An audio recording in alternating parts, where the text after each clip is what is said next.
பூலோகத்தை மட்டும்தான் ஆள முடியும். ஆனால் சுவாமியின் நாபியில் இருக்கும் அந்த பிரம்ம கமலத்தை கொண்டு இந்த பிரபஞ்சத்தையே ஆள முடியும்.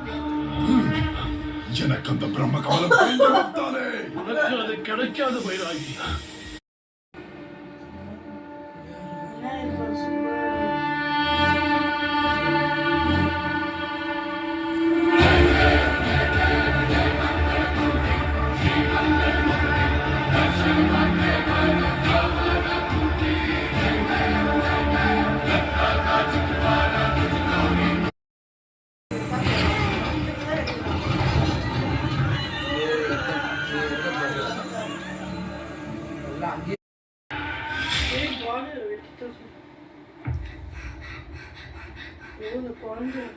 பின்னாடியே யாரோ வந்தாங்களே.